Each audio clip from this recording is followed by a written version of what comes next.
And I guarantee you, no spin, no bias, no censorship, and no reason to go to bed. That's Dan Wootton Tonight, Monday to Thursdays from 9 on GB News.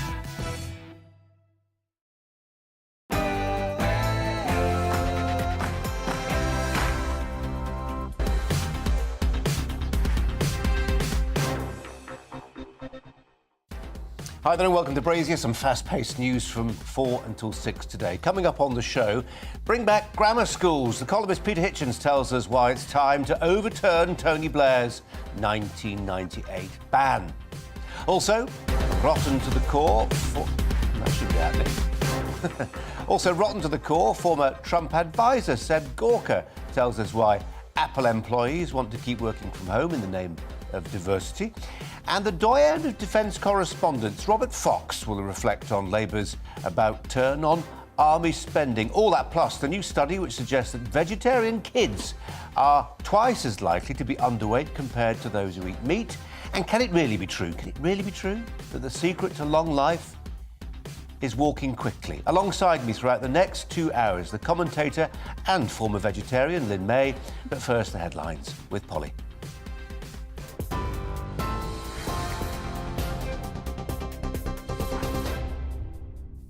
Colin, thank you. The top story this hour. The Prime Minister has told Ukrainian MPs that their country must and will win the war.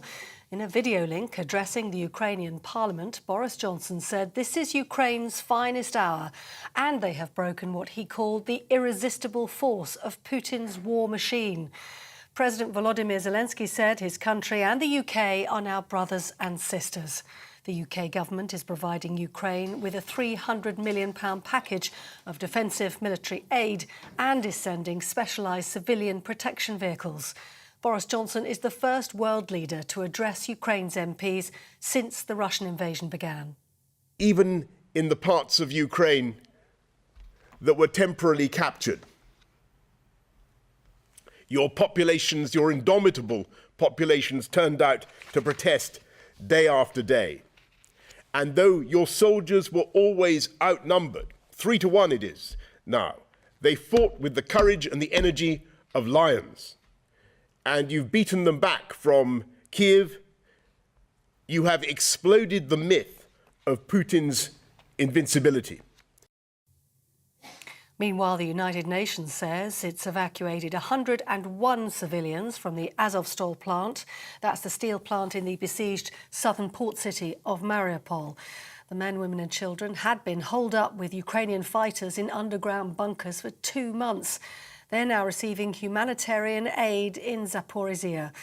Mariupol's mayor says more than 200 civilians, though, are still stuck in the plant and 100,000 remain in the city. Meanwhile, the Russian President Vladimir Putin has announced a new wave of retaliatory sanctions against the West. The Kremlin said it's in response to what they're calling unfriendly actions from foreign states and international organisations. According to the decree, Russia will forbid the export of products and raw materials to people and entities that it has sanctioned, details of which countries and firms affected by the measures have not yet been published. Here, the government's being threatened with legal action over so-called unreasonable delays in processing hundreds of Ukrainian visa applications. Potential sponsors under the Homes for Ukraine scheme say it's putting refugees at risk. Figures compiled by the would-be hosts suggest there are at least 800 refugees still waiting despite applying within the first 2 weeks of the scheme opening. Lawyers for 2 groups are sending a pre-action protocol letter to the Home Office. A former Conservative MP found guilty of sexual assault has formally resigned from his Wakefield seat in West Yorkshire. Imran Ahmad Khan had denied assaulting a 15-year-old boy in 2008, but he was convicted after trial in April. He'd announced his intention to resign last month, but did not complete the formalities until last week. However, it was confirmed today he has stood down. The oil giant BP has announced losses of nearly £18.5 billion, despite making oil and gas profits of £5 billion in the first 3 months of this year. The loss was caused by BP cutting ties with Russian oil producer Rosneft due to the war in Ukraine. BP now says it's going to invest up to $18 billion into North Sea oil and gas by 2030. Sir Keir Starmer says oil and gas companies should be taxed on unexpected profits to ease the cost of living crisis. Oil and gas companies in the North Sea have made more profit than they were expecting, so let's have a windfall tax on that and use it to help people with their energy bills, up to £600 for those most in need. Now, it could be months until the first plane leaves Britain carrying Channel migrants to Rwanda. A spokesman for the Prime Minister confirmed that the government has received paperwork stating it will face legal challenges. The government previously indicated that Boris Johnson wanted to see the scheme start by the end of May. The US President Joe Biden has said he doesn't know whether the leaked Supreme Court draft abortion ruling is genuine or reflects a final decision. But Biden added his office will be ready to protect abortion rights if a ruling is issued. It comes after a leaked draft suggests the Supreme Court will vote to overturn the Roe v. Wade decision that legalised abortion nationwide in America. The document, obtained by US agency Politico, shows the Supreme Court would be inclined to uphold Mississippi's abortion ban. A life-saving test to spot a rare form of eye cancer in babies in the womb is being rolled out across the NHS for families at risk. The pre-birth blood test of the mother identifies those with retinoblastoma and is likely to identify around 50 cases each year in England. If the cancer's picked up early, it can often be successfully treated, with more than 9 out of 10 children cured. This is GB News. We'll bring you more news as it happens. Now it's time for Brazier.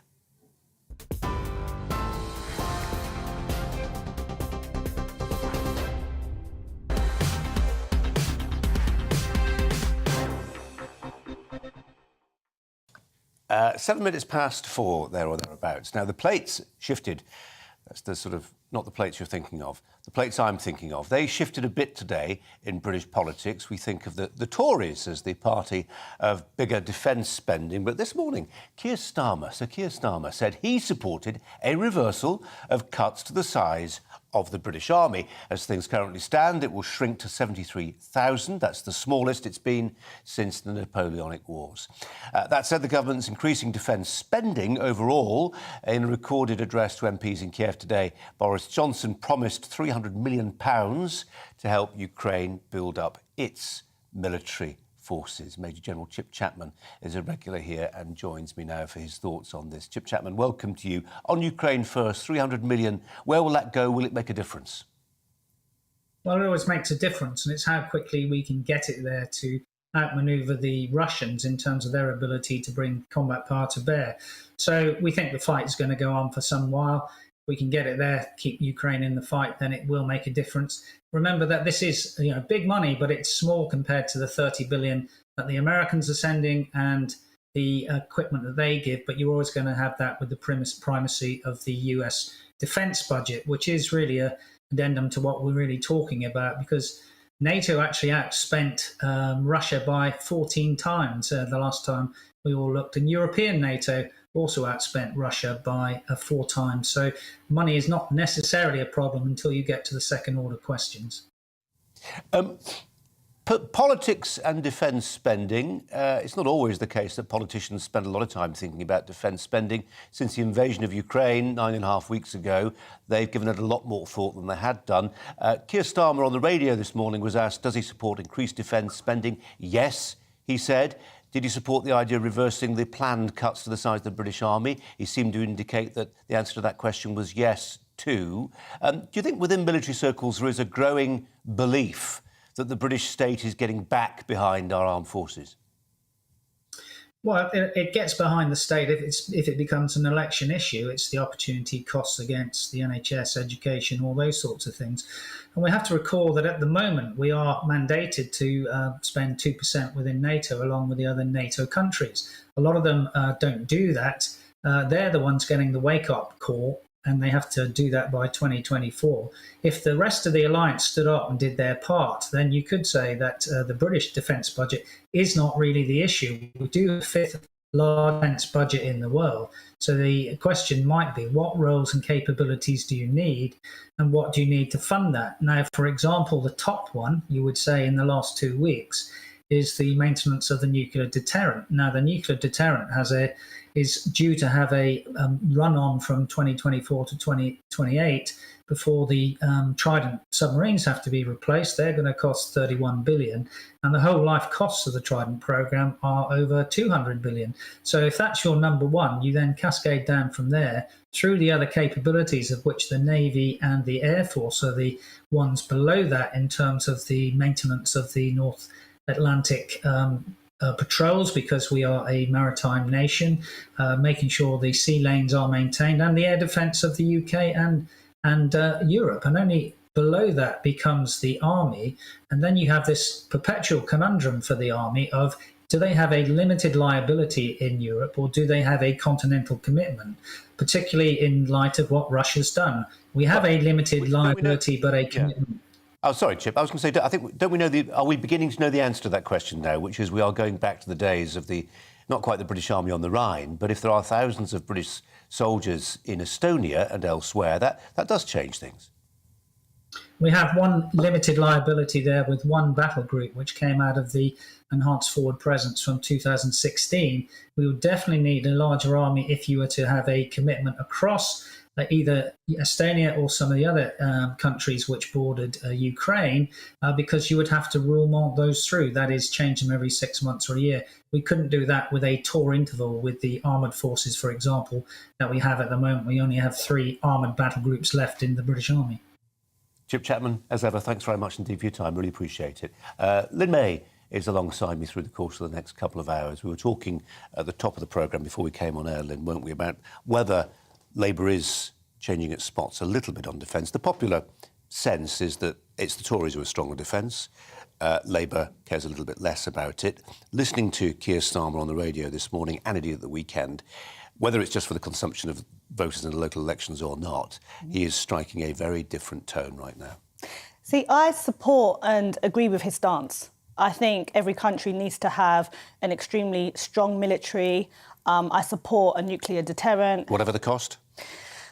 Well, I think if we don't send a message, especially as Britain, that we have a strong military force, then that could be a problem in the future. However, and I asked this recently, and I'd love to know what the viewers think, what does a Labour supporter now look like? Because previously, when we looked at Corbyn, even though I didn't support him, it was very clear what he meant. He was anti-war, anti-nuclear deterrent. So now it seems like Keir Starmer is just trying to shadow the Conservative Party.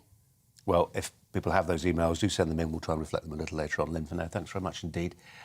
Sticking with Keir Starmer, has Keir Starmer toned down his attacks on Partygate, about Partygate, because he himself stands accused of breaching COVID rules, or because he's been advised that voters are really sick and tired of hearing about lockdown breaches, particularly when there's a cost of living crisis and other stuff going on?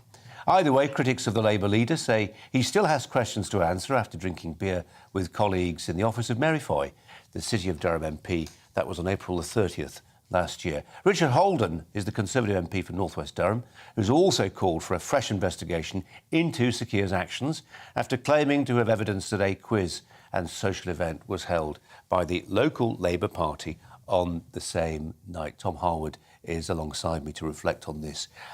Keir Starmer was on BBC Radio 4 this morning, the Today programme. He was really punchy on this. I don't know if you heard the interview. I couldn't tell whether it was a mark of sensitivity on the subject or whether he just felt very much in the right.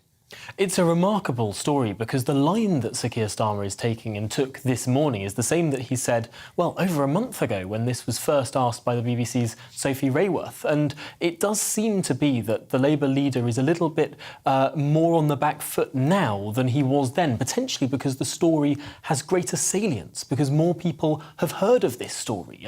Several months ago, no one had heard of the story of Sir Keir Starmer having a beer with now what we know to be up to 30 people after a day's campaigning in Durham. There seems to be more and more that we've started to learn about this story, and potentially the more we learn about it, it doesn't seem so very different to people in the cabinet room with a cake and a sing-song of happy birthday. I think to some extent, because the only fine that has so far been issued to the Prime Minister and to the Chancellor has been over something that is so relatively trivial. Now, that's to put aside what may come later down the line if there are more egregious breaches that have been made inside Number 10 later.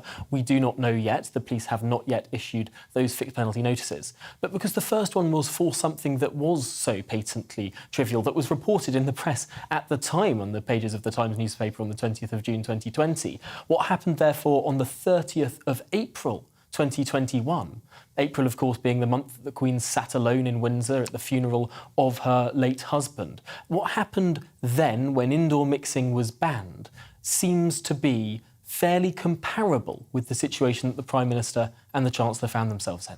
Might be. I think Lisa Nandy was quoted a few days ago as just saying, look here, just drop this whole Partygate stuff. Actually, people don't care. They've had enough. You know, this cost of living thing, get on that. It is remarkable that the parties seem to have changed clothes.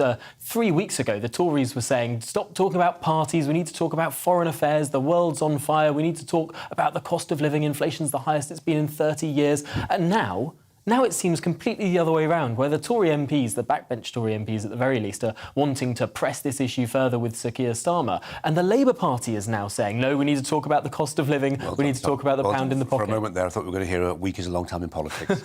we didn't get it. Tom Harwood, thanks very much indeed. Now, what, if anything, does the apparent and, if true, seismic change in America's abortion laws mean for Britain? For some Brits, it will simply renew their conviction that the US and the UK are chalk and cheese, Venus and Mars. How could judges rule against a woman's right to choose? But for those in Britain who would like to see a change, a modification in our abortion laws, the potential overthrow of the 1973 Roe v. Wade ruling in America means this. Maybe. It shines a light on a subject which has fallen off our political agenda. Since the Abortion Act of the late 1960s, there have been almost 10 million abortions in the UK. That number would have astonished those who voted for the law, which was billed at the time as an extreme remedy to vanishingly rare circumstances. The idea that abortion could be used almost as a type of last-ditch contraception would have appalled those who framed the law half a century ago. But 50 years on, and Britain has some of the most liberal abortion laws in the world. However, there is evidence of a shift in the public appetite for change. A recent survey found that 70% of women in the UK thought that the current 24-week limit for termination should be reduced. Will it be? Well, if anything, it's becoming ever easier to get an abortion in Britain. During lockdown, clinics closed, and as a temporary measure, women were sent abortion pills in the post. It was, as I say, a temporary measure that MPs recently voted overwhelmingly to make permanent. The pills are meant to be taken within 10 weeks of conception, but because there's no clinical oversight, they often are not. A&E units have been seeing women arriving with complications caused by taking an abortion pill for later than science intended. So what impact, if any, will the ruling of a Supreme Court 5,000 miles away from our own have on our abortion laws? Well, nothing instantly, but over time it may disrupt the idea, an idea you increasingly see presented on mainstream media outlets, that abortion is settled science and that the only people mad enough to object to it are lunatics in Mississippi.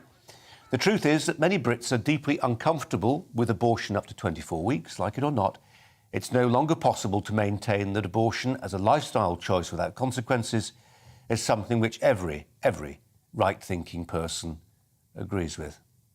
It's my Brazier angle.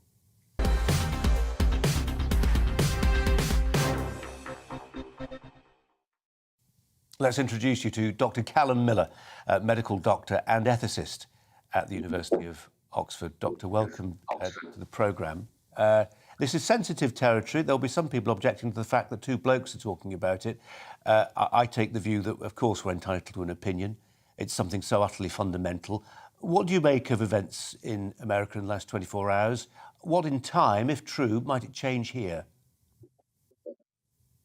Well, thank you for having me on. I think it's a remarkable development. I think there's a whole question around the fact that this was a leaked court document, which is fairly unprecedented and really a sign of how radical the activism in the US has become. We think it's most likely, though not certain, to have come from pro-abortion advocates who want to try and intimidate the judges into ruling differently to how they had planned. So it's a really crazy development in that respect.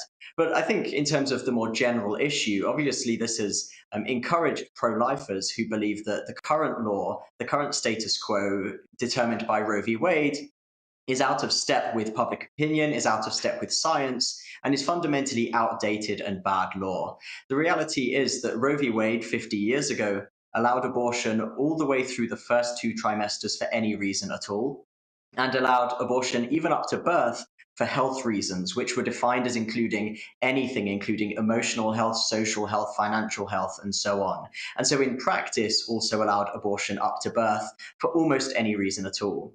So in that sense, this isn't, at least today's news, is not a question fundamentally about whether you support abortion access or not. It's a question about Roe v. Wade, which we know that is something that Americans do not support and is something that science has continually undermined by showing how quickly the baby develops in the womb. So I think that anyone who supports even a moderate abortion law, and certainly pro-lifers, will be very much encouraged by what they've seen from the courts, though of course we know that it's not a final judgment, so that will come in a few weeks. So as you say, Callum, pro-lifers in this country will be encouraged by it. Just practically, and I don't know to what extent you're an expert on US federal law, but the effect of it is to kick this down to the state level, so you will get a mosaic now in America where different states, depending on their political and cultural complexion, will arrive at a different determination. Absolutely. So this won't ban abortion across the country, far from it. Most, or half the states really, will most likely keep abortion up until birth, whereas the other half will enact a variety of different measures, really according to the democratic will expressed through the legislature. And this is something, of course, that Roe v. Wade circumvented. What many people don't know is that in 1972, the year before Roe v. Wade, New York State Assembly voted to ban abortion. So it was very much a divisive topic, even in New York, one of the most liberal states at the time. And because of that, the court decided that they didn't want the legislature to have a say. They didn't want it to be democratically decided. And so they determined that the entire country would have to abide by the ruling of 7 men rather than being able to debate it themselves. Callum, that's where we're going to leave it, but I'm sure it's something we'll talk about in the future. Callum Miller, thanks very much indeed. Lynn May is alongside me. We're generations apart, you and I. What does your generation make of the whole topic amongst your cohort? What do you hear? I think it's quite divided, and I think it's a very sensitive topic, so I have to say this is my opinion. That's what you're here for. Yeah, but it's important that that ruling was looked at because the judges did say it was bad law. I think, personally, beyond 12 and 13 weeks, I think abortion is wrong. And how quickly someone can go and get an abortion up to 24 weeks is wrong as well. However, I don't know everyone's circumstances in terms of health and rape. However, I think this ruling does need to be looked at. And I think I would encourage people to look at the cases surrounding this topic instead of having such an extreme view on either pro-life or anti-abortion or what have you. It's important to look at the whole picture. I agree with you. When we look at the whole picture, and I'm one of those people who says we shouldn't be obsessed with what happens in America. We're a very different country. It's a long way off. And yet we do, don't we? Of all the cultural war topics, this is the one that feels the most incendiary partly because, Lynn, we've seen what's happened in America. And I'm not saying it hasn't happened here, people being, yelled at outside abortion clinics and all the rest of it, but it feels like the toxic tip of the culture war spear, and a lot of people don't want it here. I think it's important that we actually look at America and other countries because social media has brought countries closer together. So what could happen in other countries could have an effect here. So it's important that we do look at those things. Yeah, it's important we look at it in our own way. In our own way, of course. For now, thanks very much indeed. Coming up, we're going to bring you the latest news bulletin and also 15 years on from her disappearance. What could have happened to Madeleine McCann? I'll be speaking to a former head of the Missing Children's Unit of the National Crime Agency. First, the weather. Hello, I'm Michelle Dewberry, and you can join me every weekday 6 till 7 on Jubes and Kerr. Me and my panel will get stuck right into the day's events, and I can tell you, in fact, I can warn you, expect some robust debates, some strong opinions and perspectives from both sides of the fence. It's about you at home as well. I love to read out all of your comments, or at least as many as I can. So join me, Michelle Dewberry, Monday to Friday, 6 till 7 on Jubes and Kerr.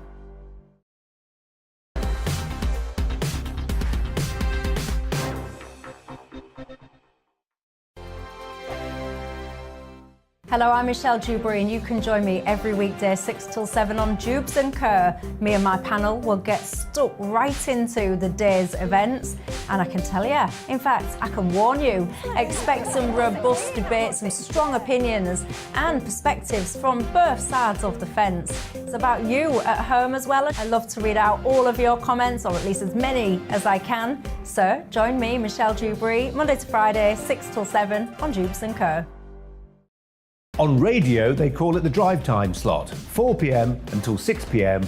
as listeners head home. It's that part of the schedule when the dust of the day's events begin to clarify, and we try to make sense of it for you. Brazier is drive time for radio and TV. It's fast, it's punchy, it's opinionated, there's a Brazier angle and a little bit of levity. That's the question. That's two questions, actually. That's Brazier, Monday to Thursday, 4 till 6 on GB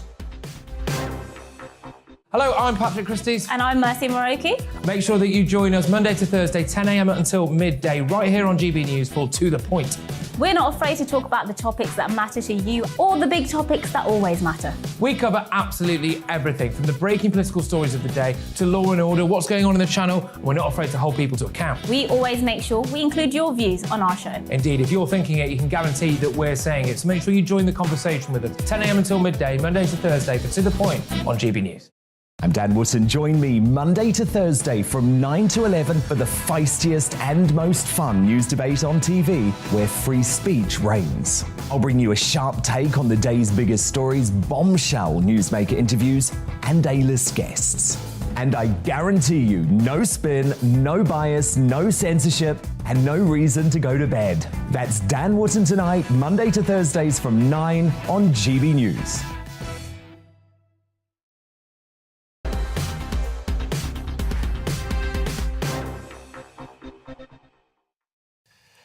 Madeleine McCann's parents say it is essential they find out what happened to their daughter as they mark the 15th anniversary of her disappearance. 3-year-old Madeleine vanished during a family holiday in Praia da Luz in Portugal in 2007, never found. Kate and Jerry McCann said, quote, "Knowledge and certainty give strength, and for this reason, our need for answers for the truth is essential." Last month, Portuguese prosecutors made a German man, Christian Bruckner, a formal suspect. Let's turn to Charlie Hedges, former head of the missing children's team at the National Crime Agency. Charlie Hedges, welcome to you. I wonder if you can answer a question that was just put to me by my guest here in the studio, which is why are people like me, or I'm in my mid-50s, used to work at Sky News for a long time. That channel covered this story at length for some time, but the tabloid newspapers as well. Why are we so obsessed with this story? Yes, it's interesting that there are many thousands of other cases similar to this where children are missing and have not been found and less attention is paid to them. I think some cases capture the imagination at that moment in time. They capture the media attention and have a continuing life. Sometimes difficult to know precisely why that happens. It's you're absolutely right. It's easy to sort of denigrate what's the coverage of it and say, oh well, it's too highly networked, highly articulate, highly paid doctors who are pulling strings and friends in high places. It's not that. This, for whatever the reason was, whether it was the arrival of the 24-hour news cycle, whether it was the fact that there was this picture of a beautiful 3-year-old, whatever it was, it got under the nation's skin in a way that, looking back 15 years, is almost impossible to recall. The way it absolutely dominated the national conversation for weeks. Absolutely. I think sometimes these cases just strike the heartstrings, if you like, of people. It becomes something that they understand and relate to, and inevitably something where there's no resolution becomes a fascinating story. That's why police programmes are so popular on the television and mysteries and so on. So it becomes embedded in the public awareness, and they want to find answers as much as the family do. Yeah. And it's interesting, the family still, as I read in that quote before we talked, are still determined, if it's possible, to find a definitive answer to the question, what happened to our daughter? I mean, I know they've come in for a lot of criticism. I think that's disgraceful over the years. It's a tragic couple. I think they've handled themselves with enormous dignity. But they persist, I think rightly, in saying they want answers if an answer is there. Absolutely. And until you become involved in a situation like this, it's really hard to comprehend how difficult it is to deal with, how horrible it might be if you had a family member or someone you care about who was murdered or killed in a car crash. At least you know what's happened. In this case, for Kate and Jerry, they just don't have those answers. And so many other people like that are suspended in the same situation. We call it ambiguous loss or living in limbo, and they can't move on because they just don't know. And they care deeply for their daughter, and they want to know some answers. Charlie, as a former professional in this field, was there anything done at the time that should have been done differently? Was there anything that wasn't done that might have made a difference? There's been a lot of comment about how the case was responded to initially, and we know from experience that you have to respond promptly and quickly. A lot of the time I've been working in this, we've been developing a risk triage model together with Amberlet Europe to be able to understand the circumstances and make a good decision about what is the right way to move forward, what resources you'd apply. We also talk about the golden hour, the immediate response, and before evidence is dispersed and damaged. So it's critical to get that first response absolutely spot on, to get the right resources in there, to start the search. And the longer you leave it, the wider the problem becomes. And this is why cold cases don't get solved easily, because of that, not sort of responding as promptly and as effectively in the first place. Charlie Hedges is the former head of the Missing Children's team at the National Crime Agency. Charlie Hedges, thanks so much for your time. Appreciate it. Lynn May alongside me to reflect on a story that for you will feel a very long time ago. For many of us, it's a surprise. It's 15 years. It conjures up all kinds of strong memories. For those of us who had young children at the time, it was a story that journalists were engaged into a level I've not seen many times. You know, I can think of one journalist reduced to tears very publicly covering that story. What impressions do you have from this distance? I'm not disputing the fact that someone who hasn't gone through that will never know how that feels.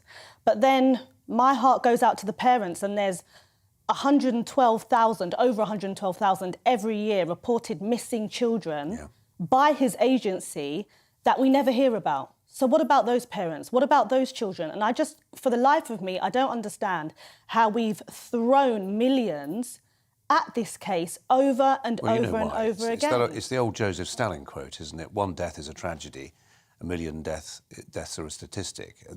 People have that ability to focus on one family's tragedy in a way they can't just see the whole, look, here's thousands of missing children. No, people can't get that. Yeah, I don't know. I still don't understand. There has to be more to this. Why? If there was maybe 5 top cases, I don't understand. But this is the one we see time and time again. And of course, I support the parents trying to find out what really happened. But then what about everyone else? OK. Lynn May, thanks very much indeed. Coming up, we'll debate, should we slap a windfall tax on the soaring profits of oil and gas firms? We'll talk about that. First, let's bring you the latest news headlines with Polly.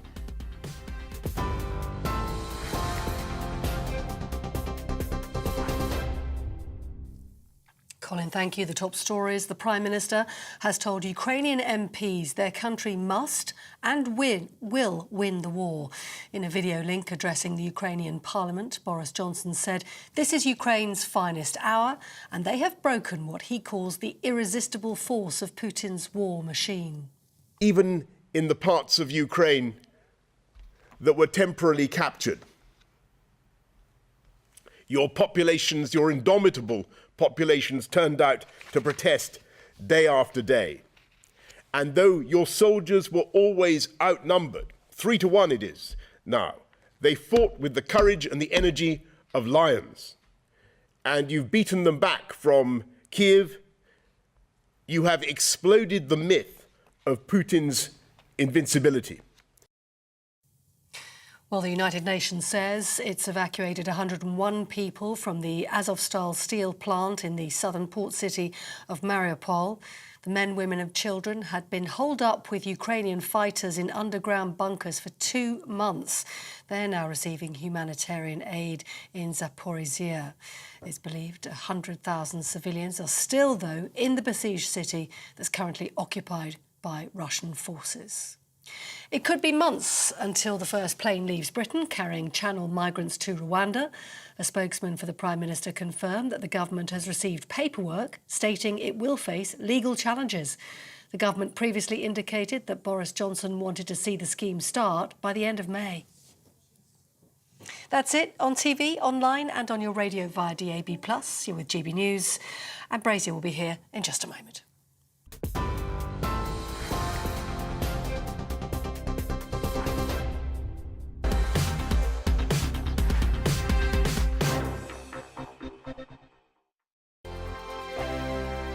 Hello, I'm Michelle Dewberry and you can join me every weekday 6 till 7 on Jubes and Kerr. Me and my panel will get stuck right into the day's events, and I can tell you, in fact, I can warn you, expect some robust debate, some strong opinions and perspectives from both sides of the fence. It's about you at home as well. I love to read out all of your comments, or at least as many as I can. So join me, Michelle Dewberry, Monday to Friday, 6 till 7 on Jubes and Kerr. On radio, they call it the drive time slot, 4 p.m. until 6 p.m.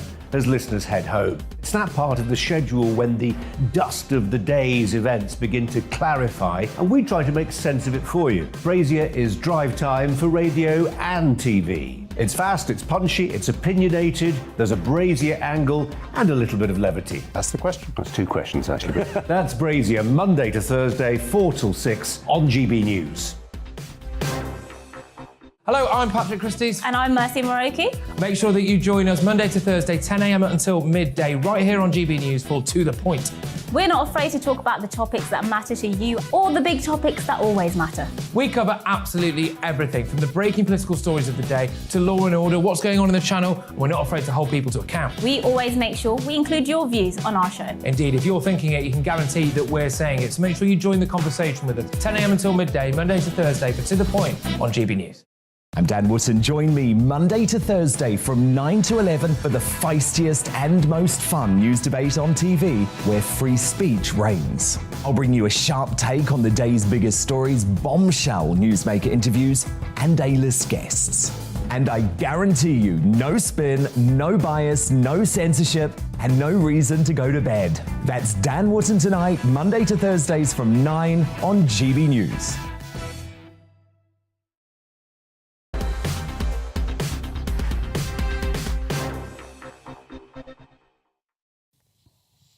BP's profits for the first 3 months of this year have more than doubled after oil and gas prices soared. The figure we're looking at is just shy of £5 billion. It's a tempting target for a windfall tax, but should a company be penalised by the Exchequer for doing well?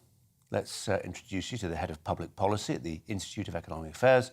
That's Matthew Lesh, and the journalist and broadcaster Sam Dowler. We think they're going to disagree on this one, respectfully, of course. Sam, what say you? I mean, if we think about our own lives and what's going on with the cost of living crisis, etc., I mean, are we really going to be talking about what's fair and what isn't fair for a giant company like BP to make profits in the arena of £5 billion? And then for even the CFO to say, "Oh, it's fantastic! What a great turnout for us." I mean, we are all like living on the breadline, especially when it comes to fuel. People are choosing whether to heat their home or get to work and stuff. So how I don't really see how you even using the word "is it fair" to tax this giant company is even in the right ballpark. Yeah, I insist on the right to choose the words I want to describe the world around me. I get your point, Sam. Matthew, what do you think?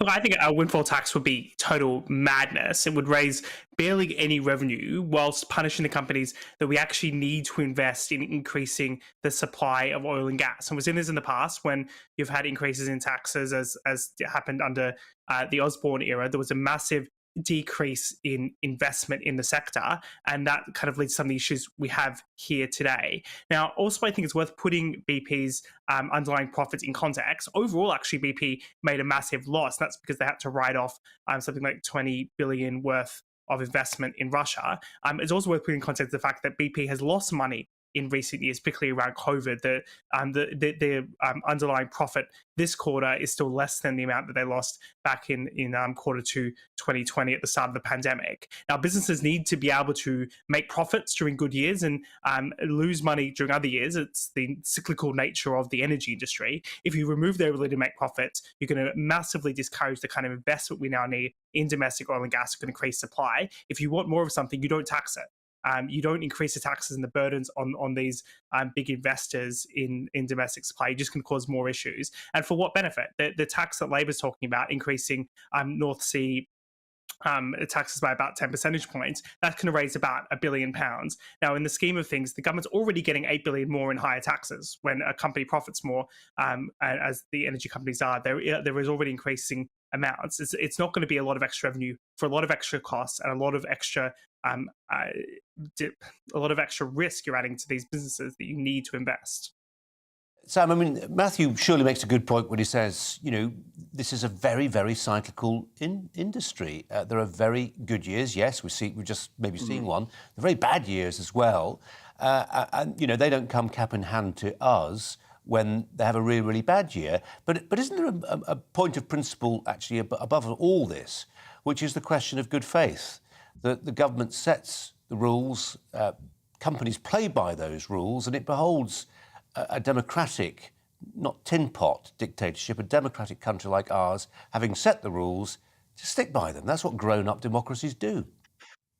Yes, I get that, but obviously the oil and gas companies at the moment are coming across as almost like a cartel. You've got OPEC, for example, who worldwide gas prices and petrol prices are ridiculous. I mean, they're talking about $4 a gallon over in America, like that's crazy. When over here it's even more than that, and I just think that where it's a company like BP who have spent, dished out £50 billion worth of dividends and stock buybacks to their own shareholders in the last 10 years, I hardly think that it's really fair to talk about, not taxing them or giving them, getting on top of them and taking a little bit off them and then maybe giving it back to the people, like is what Keir Starmer is saying with the £600 levy. Matthew Lesh, I mean, just introducing the idea of what is, I think, reasonably described as a cartel in the form of OPEC. But what's OPEC got to do with BP?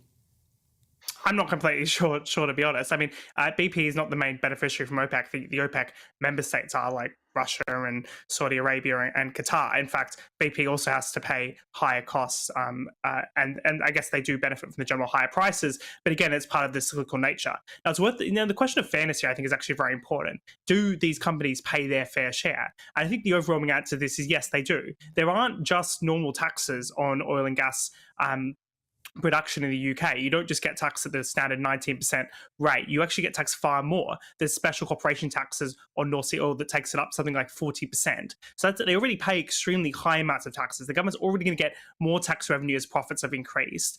So I don't think there is actually much of a case to be made that they're paying no tax or a small amount of tax. What I think we have here is this just general hatred of anyone making any kind of a profit, which I think is quite disturbing and concerning. Well, no, we've got this mythic idea. That's to suggest that this is unprecedented, which of course it's not. Gordon Brown did it, but actually, I think I'm right in saying that I think Geoffrey Howe did it, and that was at the sort of peak Thatcherism in 1981.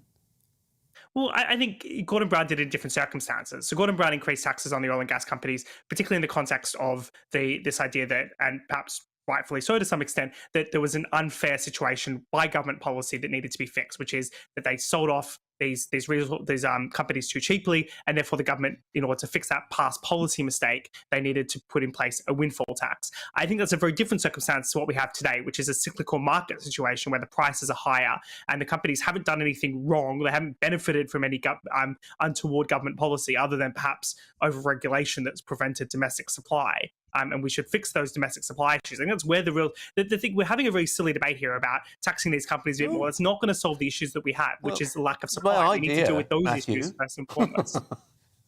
Well, I don't think it is. I think it's an idea in genuine circulation. Sam Dowler, let me put one thought that I'm not sure Matthew's put yet, and that's the point about pensions.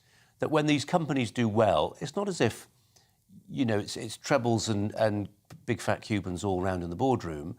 There is a trickle down of that wealth to things like pension funds that will pay for your pension, my pension, Lynn May's pension, Matthew Lesh's. And that's to be celebrated. This wealth has to be created somewhere. States are really good at spending it, but it's got to be created somewhere in the first instance. Yes, I agree with that. But obviously, in this scenario, with petrol prices the way that they are at the moment, it's coming from our pockets, and the trickle down effect doesn't.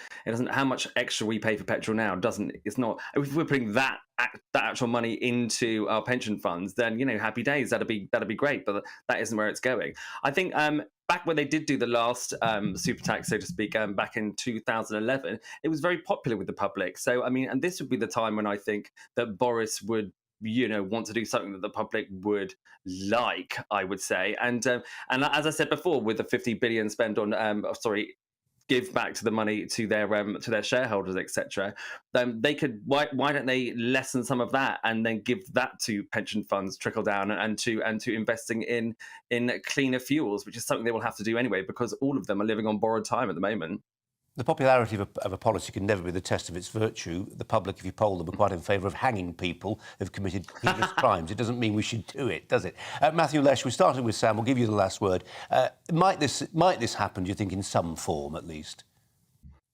Look, I think there's a debate in government going on. I don't think it's particularly likely. I just want to get to that last point about the last time the government tried to put up taxes on oil and gas. It led to a massive crash in investment in that period. In the end, the government had to reduce some of the tax rates that they put onto the oil and gas industry because it ended up being too much and it ended up causing more issues than it solved.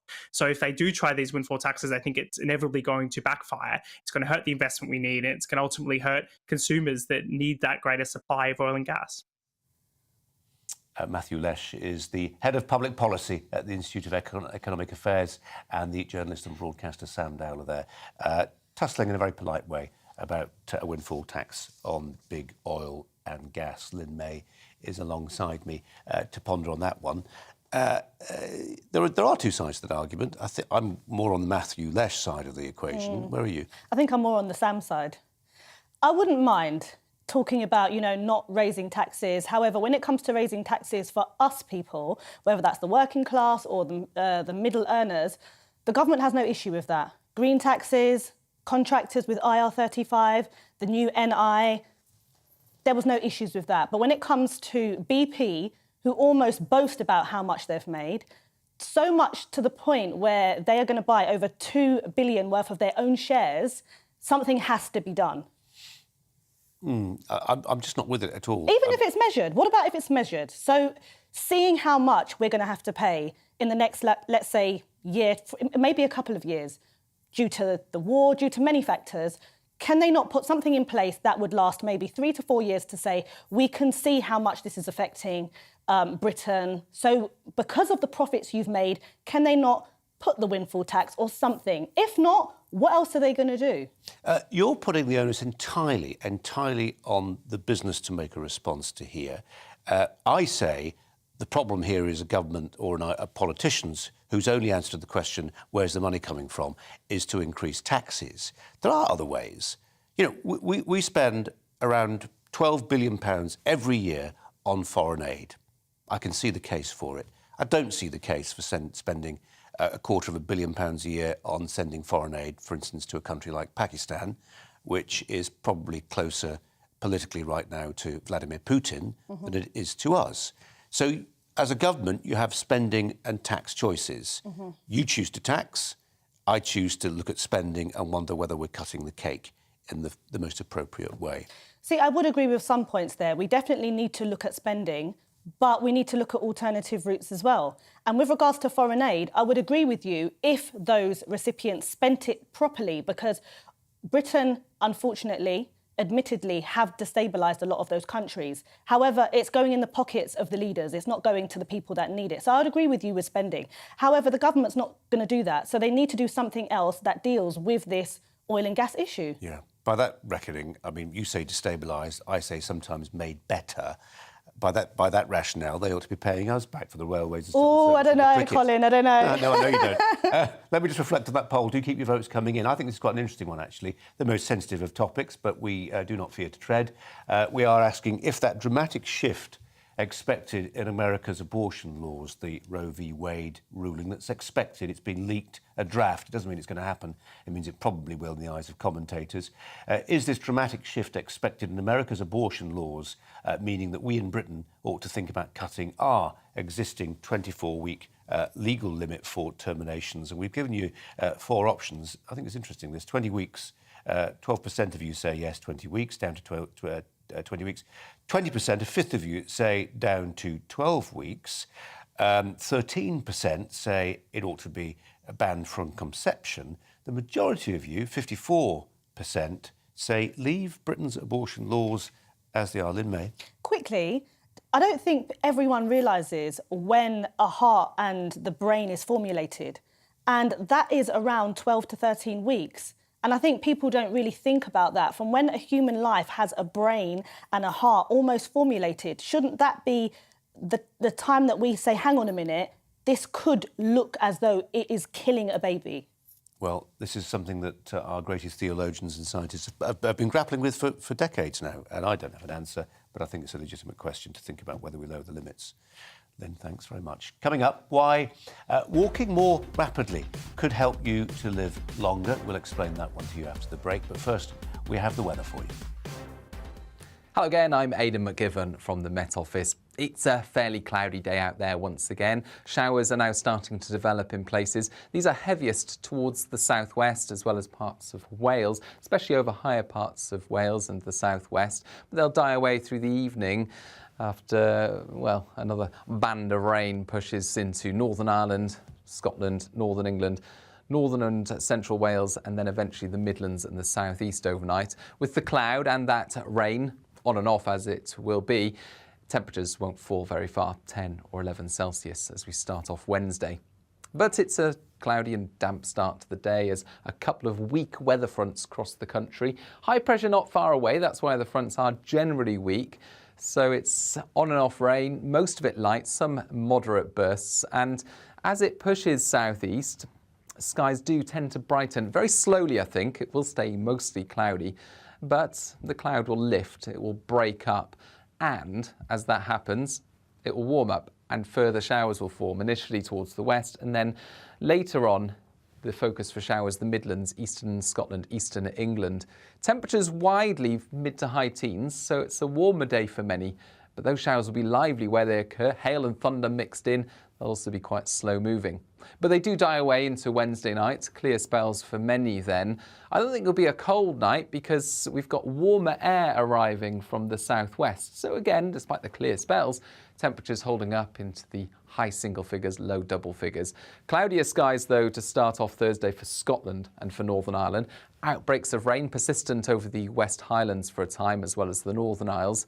Eventually, the rain turns more showery in Scotland and Northern Ireland, and much of England and Wales are dry and bright on Thursday. It's also increasingly warm through the next few days, temperatures peaking in the low 20s.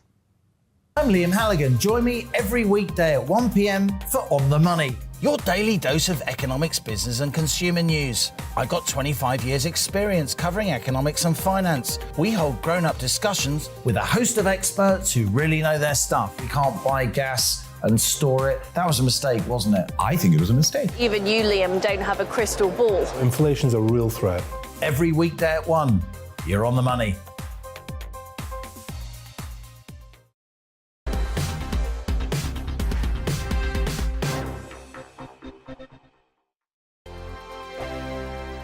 Hello, I'm Michelle Dewberry, and you can join me every weekday 6 till 7 on Jubes and Kerr. Me and my panel will get stuck right into the day's events, and I can tell you, in fact, I can warn you, expect some robust debates, some strong opinions and perspectives from both sides of the fence. It's about you at home as well. I love to read out all of your comments, or at least as many as I can. So join me, Michelle Dewberry, Monday to Friday, 6 till 7 on Jubes and Kerr.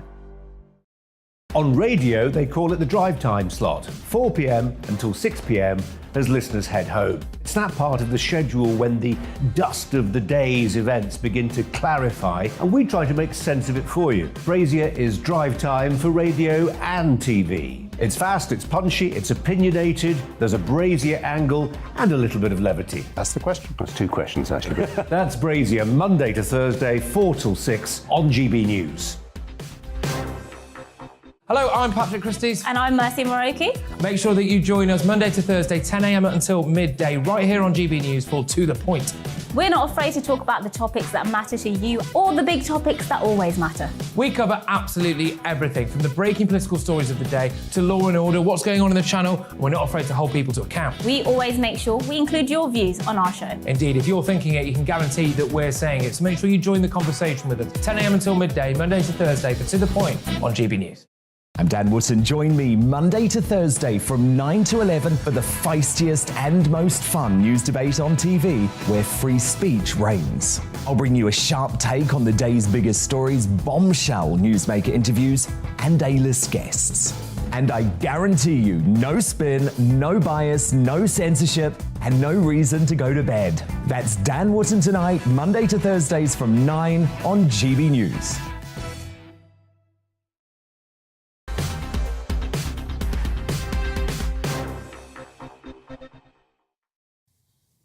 Let's just, literally 10 minutes ago, thereabouts, this one from the Press Association. Overweight and obesity have reached, quote, epidemic proportions in Europe, causing an estimated 1.2 million deaths every year. This is from the World Health Organization, so not some nickel and dime PR agency peddling a very small sample study. It's the real deal. They said COVID has obviously made things worse. The UK is ranks fourth in Europe, ahead of us or behind us, depending on how you look at it, Israel, Malta and Turkey. So 1.2 million deaths every year, say the WHO, are being caused by obesity. And I say that because of our next story, and that is that it's claimed that a lifetime of brisk walking can make you feel 16 years younger by the time you reach midlife. It's a very precise figure, isn't it, that, according to scientists. University of Leicester researchers who studied the genes of 400,000 Britons found a link between walking more rapidly and a reduced biological age. The quicker participants, defined as those who walked quicker than 4 miles an hour, had longer telomeres, which are the caps at the end of each chromosome. They hold repetitive sequences of DNA that protect the chromosome from damage. And this is quite a good analogy, actually, similar to the way the cap at the end of a shoelace stops it from unravelling and fraying. Let's turn to Dr. Amika Okorocha, regular contributor here, a voice of sanity amid all the madness. Doctor, welcome to you. Walking quickly, obviously, is part of a balanced diet and other forms of fitness. That makes sense. Yeah. I just wonder whether there is no silver bullet, obviously. But, you know, I know people who say, I don't go to the gym, but I just walk quickly. I walk lots and I walk quickly. Well, I think it depends on, one, your genetics, as you kind of mentioned. Two, it depends on how often you're walking quickly and what your moderate pace is. So we know in the NHS that we advise that you should be doing at least 150 minutes a week of moderate exercise, which would count moderate walking, or 75 minutes a week of vigorous exercise like high intensity sports or weightlifting, gym, aerobics, etc. But not just walking. There are a number of different things which can class as one exercise, such as like water aerobics and dancing and rollerblading and stuff like that. So a lot of people are actually getting more exercise than they think sometimes if you actually add up those minutes.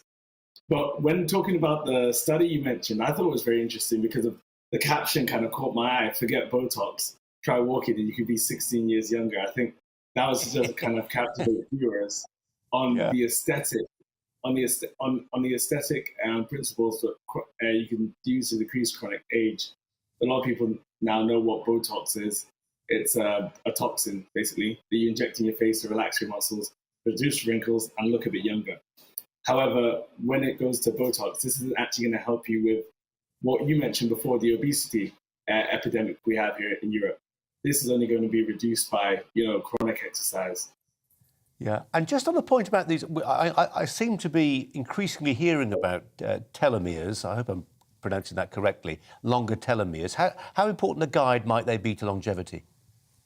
These are a good guide because basically this is what scientists use in terms of genetic information to kind of test biological age.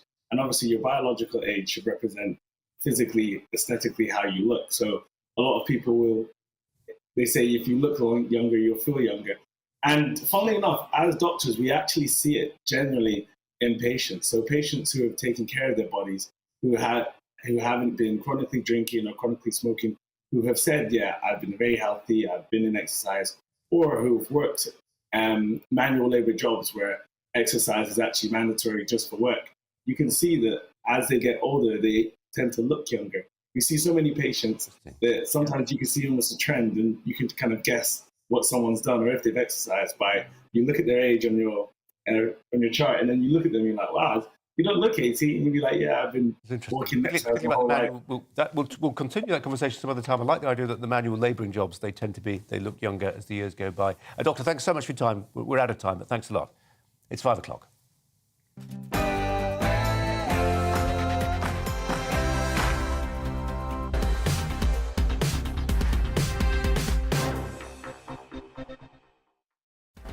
And coming up this hour on Brazier, bring back grammar schools. The columnist Peter Hitchens tells us why it's time to overturn Tony Blair's 1998 ban. Also, rotten to the core, former Trump advisor Seb Gorka tells us why Apple employees want to keep working from home in the name of diversity. And the doyen of defence correspondents, Robert Fox, will reflect on Labour's about turn on army spending. Alongside me throughout the next 2 hours, the commentator Lynn May. But first, the headlines with Polly.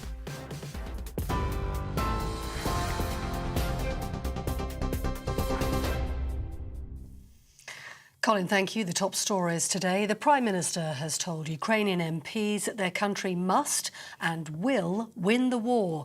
In a video link addressing the Ukrainian Parliament, Boris Johnson said this is Ukraine's finest hour and they have broken what he called the irresistible force of Putin's war machine. President Zelensky said his country and the UK are now brothers and sisters. The UK government is providing Ukraine with a £300 million package of defensive military aid and is sending specialised civilian protection vehicles. Boris Johnson is the first world leader to address Ukraine's MPs since the Russian invasion. Even in the parts of Ukraine that were temporarily captured,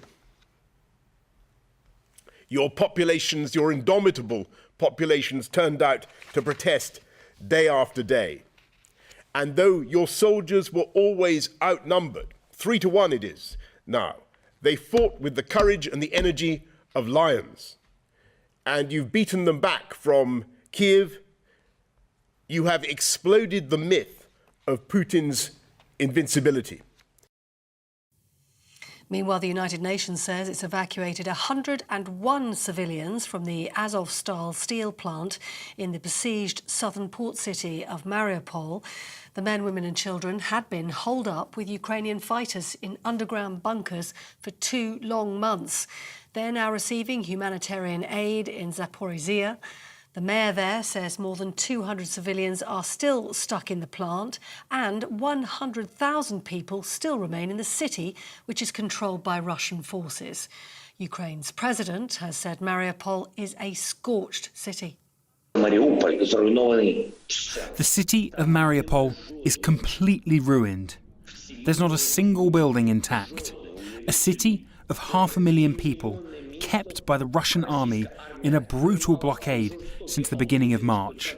They don't let in food, water or medicine. Nothing and no one can enter. At the same time, they continue bombing the city. Meanwhile, in Irpin, Ukraine's Prosecutor General has described the scenes Russian soldiers left behind in that town. While inspecting the scene, 290 bodies were found. 161 males, 73 females, 1 child and 55 human remains. Can you imagine that in the 21st century? In the centre of a very European, clean city, we talk about such things. We even talk about human remains, not about bodies. Well, here the government's being threatened with legal action over so-called unreasonable delays in processing hundreds of Ukrainian visa applications. Potential sponsors under the Homes for Ukraine scheme say it's putting refugees at risk. Figures compiled by the would-be host suggest there are 800 refugees still waiting, despite applying within the first 2 weeks of the scheme opening. Lawyers for 2 groups are now sending a pre-action protocol letter to the Home Office. A former Tory MP found guilty of sexual assault has formally resigned from his Wakefield seat in West Yorkshire. Imran Ahmed Khan had denied assaulting a 15-year-old boy in 2008, but he was convicted after a trial in April. He'd announced his intention to resign last month, but didn't complete the formalities until last week. However, it was confirmed today. It could be months until the first plane leaves Britain, carrying Channel migrants to Rwanda. A spokesman for the Prime Minister confirming the government has received paperwork now stating it'll face legal challenges. The government previously indicated that Boris Johnson wanted to see the scheme start by the end of May. As you've been hearing, the US Supreme Court says it's launched an investigation after it confirmed the authenticity of a leaked draft seeking to overturn abortion laws in America. Chief Justice John Roberts says he's ordered court-martials to investigate the leak and added the draft wasn't final. The document suggests the Supreme Court will vote to overturn the Roe v. Wade decision that legalised abortion nationwide in America. A life-saving test to spot a rare form of eye cancer in babies in the womb is being rolled out across the NHS. The pre-birth blood test of the mother identifies those with retinoblastoma and is likely to identify around 50 cases every year in England. If it's picked up early, it can often be successfully treated, with more than 9 out of 10 children cured. You're with GB News. More news as it happens. Now it's time for Brazier.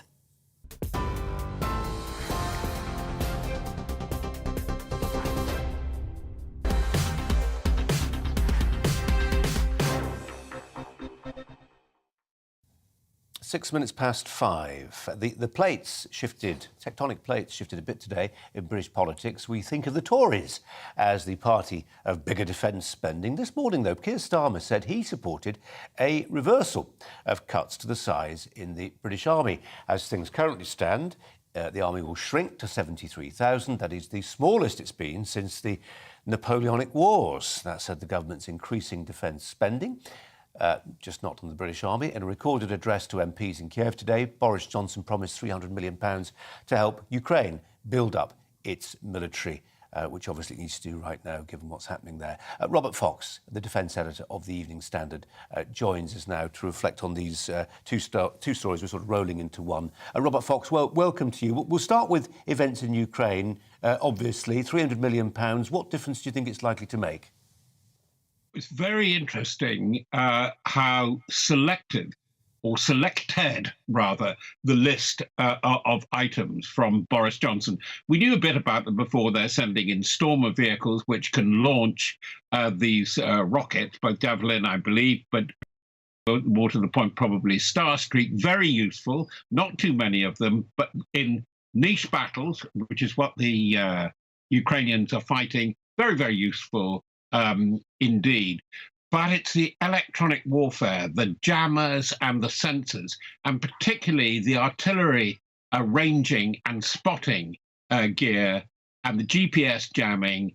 This is really important. It's actually quite a revelation. We haven't heard so much about the electronic warfare, which I believe is proving particularly effective on the Ukrainian side. Just very quickly on artillery, the Americans and the Canadians have sent in their standard long-range 155 howitzers, and they can outrange the Russian equivalent on the other side. And if with the Brit equipment you have for spotting the artillery, where it's actually coming from. You've got a formidable armament in what's known as counter-battery fire. Something that you'll have a salvo coming in, and you can immediately strike back and get the guns that fired the salvo. Funnily enough, actually, Robert, almost exactly this time yesterday afternoon, we were interviewing a 19-year-old Cambridge University undergraduate who had suspended his studies in natural sciences. He was native-born Ukrainian, and part of his job, he was wearing a Ukrainian army uniform, and he was telling us how his job, with his science background, was to do exactly what you were just describing. He was helping to put drones into the air, which were watching the artillerymen of the Russian army and trying to find a way of hitting back at them. So, as you say, it's a change in what they have been spending their money, or what's been available for them to use to fight the Russian army. More generally, to my first point about the politics of this, to Keir Starmer, the traditional outlook is that the Tories look after defence spending, Labour rather reluctantly does. It was very interesting this morning, I think, to hear Keir Starmer say, when pressed on the Today programme on the BBC radio, he said he would look to increase spending, but also reverse cuts to the British Army. I think that's extremely interesting. Actually, both parties have good and bad records in government on defence, because the first Tony Blair government launched the strategic, the SDR, the Strategic Defence Review of 1998, which is regarded as a model of its kind. It was launched by the great George Robertson. Now, Lord Robertson went on to be Secretary General of NATO. But one of the flaws that's always laid at that is that it wasn't properly costed. And this is the thing with budgets. And it's part of the problems of governance. By the way, I do not blame the Conservatives or the Conservative government, nor necessarily Labour. But there is a flaw, I think. I think that the Treasury, which of course holds the money bags, quite understandably, but it has much too big a say. Suddenly, I've come across Treasury experts with the kind of academic background, educational background that I have, but have never heard or seen a shot fired in anger or an army deploy for real, which myself and my colleagues, I mean, the great Martin Bell, the extraordinary Anthony Lloyd, and people like Lee Doucette, right across the board, have seen. And yet they talk about operational matters. Now, the important thing about the defence reviews of last year, and the Treasury are having a say about it, they do want cuts. And when you go for cuts and you ask a civil servant, they have to have a cut that bleeds. They always want to cut personnel because you can do it quickly. It is people are expensive, Robert. People are expensive. You hire a soldier, you've got a pension liability, something goes wrong, you've got to pay out. I'm cheaper than you, and I've been a journalist for 50 years. Cheapest, no pension. You could still pay for a cleaner for that study. It's looking the right state. What I really fear that came out was they were talking about lawfare, they were talking about integrated operations. I've been reading the speech by the previous chief of the defence staff, and I don't want to speak ill of the recently retired, but it was gobbledygook in terms of what is now required. And this is what Keir Starmer has spotted. The idea that you have to avoid the contact close battle, where soldiers have to engage each other. And we had Alicia Cairns on the Foreign Affairs Committee announcing on a BBC programme, a free discussion programme, oh, we no longer need boots on the ground. And she said, sorry, I'm going back to incur a D notice here. We haven't got boots on the ground in Ukraine. Per se, we haven't, technically. But untechnically, certainly, yes, we've got advisors and helpers, and it is bound to happen. You cannot fight a battle without soldiers at the moment. You have got to be committed to that final furlong, which is called the close battle, the contact battle, and it's from the personnel you build the flexibility to change what you're going to have to do. A soldier joining up for 22 years, if he or she still does that, will have to change direction at least 3 or 4 times in that career. You can't ask a machine to do that necessarily. And this was where I heard Keir Starmer, and for once he got it right. But I'm not entirely convinced that a lot of his front bench would go along with him. Robert, just in a word, given that there's been this reorientation and people now perhaps are beginning to accept that you do need actual physical human beings, maybe even old-fashioned ideas like tanks to populate the battlefields of future battlefields, heaven forfend, of Estonia, etc. In a word, do you expect to see the defence cuts planned by this government the size of the British Army to be cancelled or not? I don't expect them to be cancelled. I sound like a wretched politician now. I expect them to be reviewed and revised. If they want to take evidence, yeah, as I said, X years in journalism, why wars that I've covered, I'd like to give evidence about it, because it's the fighting men and women, time and again, that have proved so good. The machinery at times, the procurement policies have been lousy. Look at the whole fiasco of the Ajax light tank. £3.5 billion spent so far, and for nothing. But the soldiers are good, they are valued. And by the way, the advice of British soldiers and fighting men and women is so valued by the people we're looking at in your imagery, the Ukrainians. And they are learning from us, and we're learning from them. It is absolutely exemplary. We have to ask the question with this: why has the whole concept of ground warfare by the Russians gone so badly wrong? Why are the Ukrainians doing so well, and without giving the secrets of the game away where they don't have to? Ooh, that's a little bit cryptic and very, very interesting. Robert Fox, so good to talk to you. Thanks very much indeed. Pleasure, always. Lynn May is alongside me. I think Robert Fox was indicating at the end there that actually the Brits are more involved under the radar than we'd maybe like to let on. I had a conversation with Tim Montgomery earlier today, well-known commentator, and he says, I'm really proud. I'm not a great fan of Boris, he said, but I'm really proud of the way this government has behaved on behalf of Britain in Ukraine. We're doing our country proud. I think that might be a generational thing. I'm not saying that I'm not happy that, well, now you've said differently, potentially with that cryptic message. But I'm glad that we haven't had an all-out hot war. I'm glad we're not sending in troops, our British soldiers. And I know that we need to assist Ukraine to a degree, but I think the optics of this is becoming distasteful. I know that it's different budgets in terms of taxation. However, looking at the cost of living crisis, looking at the expenditure, and seeing Boris and, Liz Truss go around boasting of all this amount that we're sending to Ukraine when we're potentially about to suffer with the living crisis, I just think it's distasteful. And the optics, and we have to be careful because Russian state media are now bringing up Britain a lot in terms of their potential target. Now, I don't know if this is propaganda, but you just don't know what they're going to do. So if we continue to be so brash and boastful with all the artillery and the military that we're sending over there... We heard from Chip Chapman an hour ago, and I said, where should we be putting our money?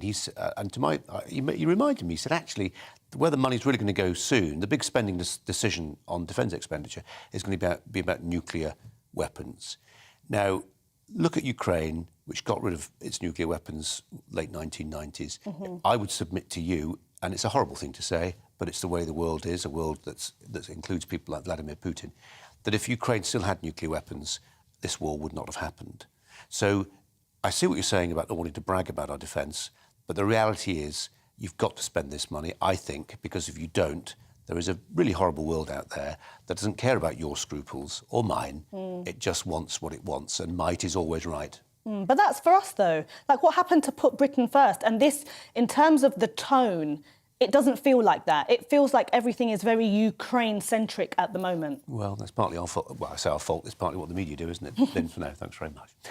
Now, what, if anything, does the apparent and, if true, seismic change in America's abortion laws mean for Britain? For some Brits, it will simply renew their conviction that the US and UK are chalk and cheese. How could judges rule against a woman's right to choose? But for those in Britain who would like to see a change in our abortion laws, the potential overthrow of the 1973 Roe v. Wade ruling in America means this. It shines a light on a subject which has fallen off our political agenda. Since the Abortion Act of 1968, there have been almost 10 million abortions in the UK.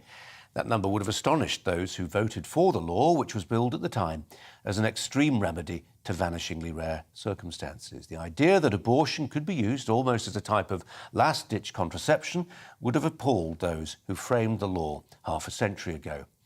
But 50 years on, and Britain has some of the most liberal laws, abortion laws in the world, there's evidence of a shift in the public appetite for change. A recent survey found that 70% of women in the UK thought that the current 24-week limit for terminations ought to be reduced. Will it be?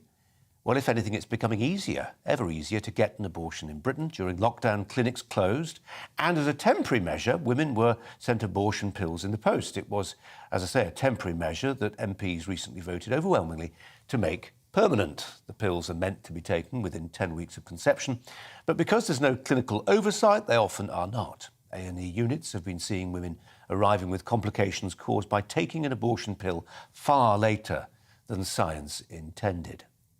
So what impact, if any, will the ruling of a Supreme Court 5,000 miles away from our own have on our abortion laws? Well, nothing instantly, but over time, perhaps it may disrupt the idea, an idea you increasingly see presented on mainstream outlets, that abortion is settled science, it's no longer a conversation, and that the only people mad enough to object to it are lunatics in Mississippi.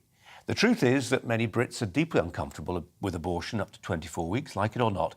It's no longer possible to maintain that abortion as a lifestyle choice without consequences is something which every right-thinking person agrees with.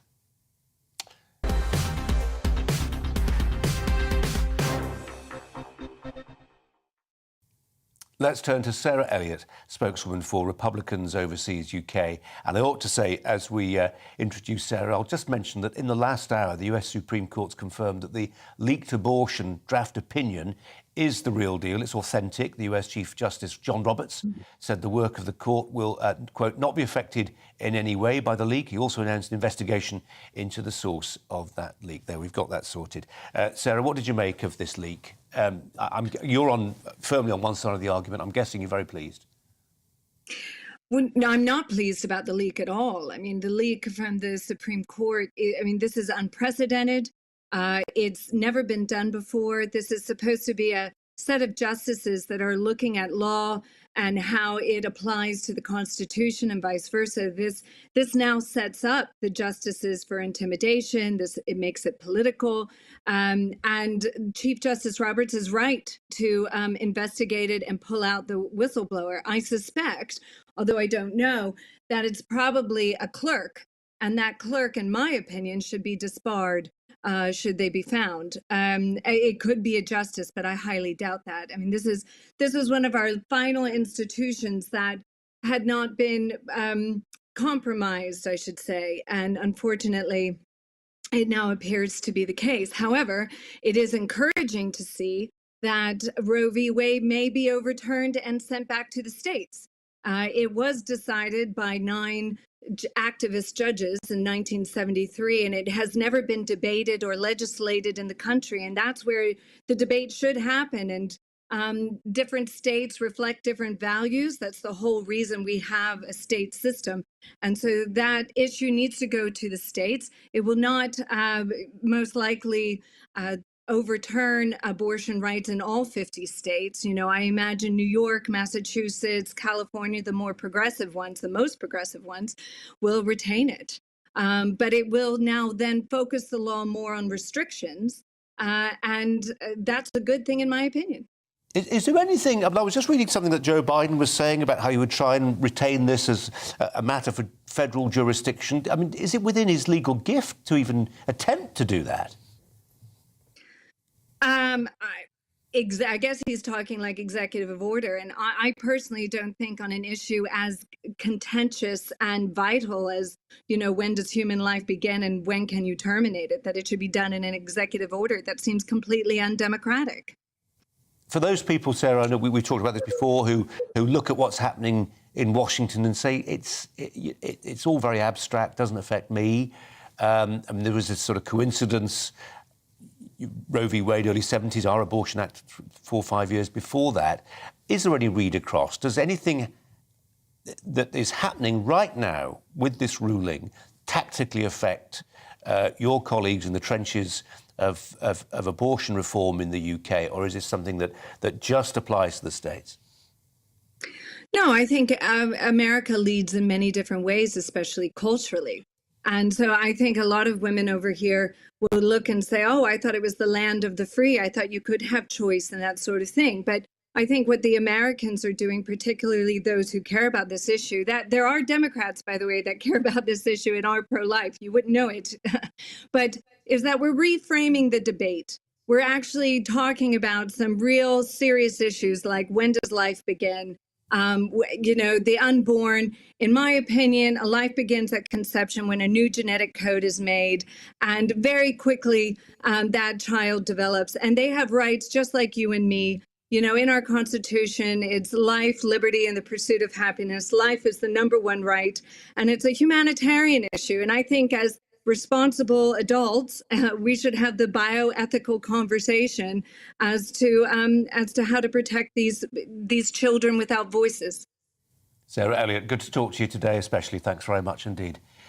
Coming up, Donald Trump's former advisor, Sebastian Gorka, will tell us why Apple employees say ending working from home will make workplaces rather different. The weather's next. Hello, I'm Michelle Dewberry, and you can join me every weekday 6 till 7 on Jubes and Kerr. Me and my panel will get stuck right into the day's events, and I can tell you, in fact, I can warn you, expect some robust debates, some strong opinions and perspectives from both sides of the fence. It's about you at home as well. I love to read out all of your comments, or at least as many as I can. So join me, Michelle Dewberry, Monday to Friday, 6 till 7 on Jubes and Kerr. On radio, they call it the drive time slot, 4 p.m. until 6 p.m. as listeners head home. It's that part of the schedule when the dust of the day's events begin to clarify, and we try to make sense of it for you. Brazier is drive time for radio and TV. It's fast, it's punchy, it's opinionated, there's a Brazier angle and a little bit of levity. That's the question. That's two questions, actually. That's Brazier, Monday to Thursday, 4 till 6 on GB News. Hello, I'm Patrick Christie's. And I'm Mercy Moroki. Make sure that you join us Monday to Thursday, 10 a.m. until midday, right here on GB News for To The Point. We're not afraid to talk about the topics that matter to you or the big topics that always matter. We cover absolutely everything, from the breaking political stories of the day to law and order, what's going on in the channel. We're not afraid to hold people to account. We always make sure we include your views on our show. Indeed, if you're thinking it, you can guarantee that we're saying it. So make sure you join the conversation with us, 10 a.m. until midday, Monday to Thursday for To The Point on GB News. I'm Dan Wootton. Join me Monday to Thursday from 9 to 11 for the feistiest and most fun news debate on TV, where free speech reigns. I'll bring you a sharp take on the day's biggest stories, bombshell newsmaker interviews, and A-list guests. And I guarantee you, no spin, no bias, no censorship, and no reason to go to bed. That's Dan Wootton tonight, Monday to Thursdays from 9 on GB News. Hello, I'm Michelle Dewberry, and you can join me every weekday 6 till 7 on Jubes and Kerr. Me and my panel will get stuck right into the day's events, and I can tell you, in fact, I can warn you, expect some robust debates, some strong opinions and perspectives from both sides of the fence. It's about you at home as well. I love to read out all of your comments, or at least as many as I can. So join me, Michelle Dewberry, Monday to Friday, 6 till 7 on Jubes and Kerr.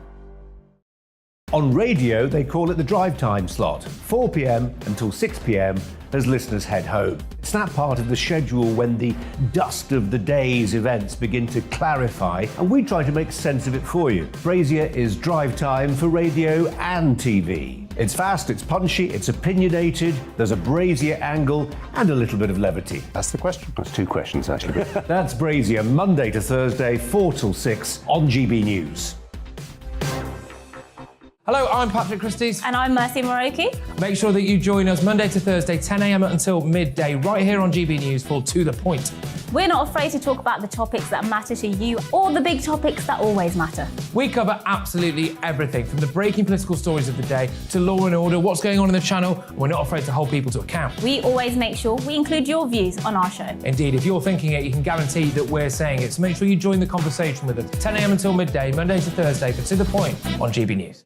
I'm Dan Wootton. Join me Monday to Thursday from 9 to 11 for the feistiest and most fun news debate on TV, where free speech reigns. I'll bring you a sharp take on the day's biggest stories, bombshell newsmaker interviews, and A-list guests. And I guarantee you, no spin, no bias, no censorship, and no reason to go to bed. That's Dan Wootton tonight, Monday to Thursdays from 9 on GB News.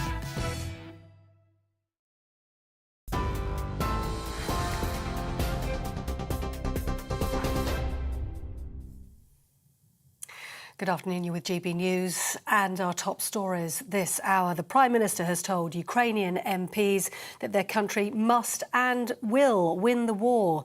In a video link addressing the Ukrainian Parliament, Boris Johnson said, "This is Ukraine's finest hour and they've broken what he calls the irresistible force of Putin's war machine." Even in the parts of Ukraine that were temporarily captured, your populations, your indomitable populations, turned out to protest day after day.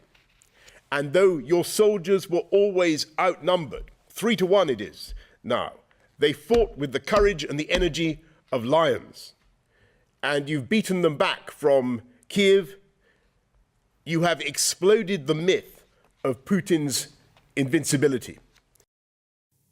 Prime Minister Boris Johnson. Well, the United Nations says it's evacuated 101 people from the Azovstal steel plant in the southern port city of Mariupol in Ukraine. The men, women and children have been holed up with Ukrainian fighters in underground bunkers for almost 2 months. They're now receiving humanitarian aid in nearby Zaporizhia. But it's believed 100,000 civilians are still in the besieged city that's currently occupied by Russian forces. In other news today, it could be months until the first plane leaves Britain carrying Channel migrants to Rwanda. A spokesman for the Prime Minister confirmed the government's received paperwork stating it's going to face legal challenges. The government previously indicated that Boris Johnson wanted to see the scheme start by the end of May. Those are your latest news headlines on TV, online and your radio via DAB+, on GB News. And now it's time to get back to Brazier.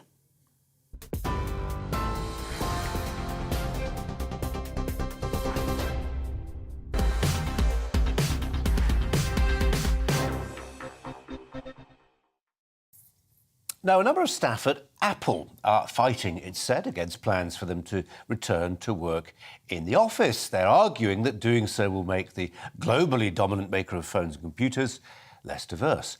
This is part of their argument. They say it will make Apple younger, whiter, more male-dominated, more neuronormative. No, I've not heard that phrase before either.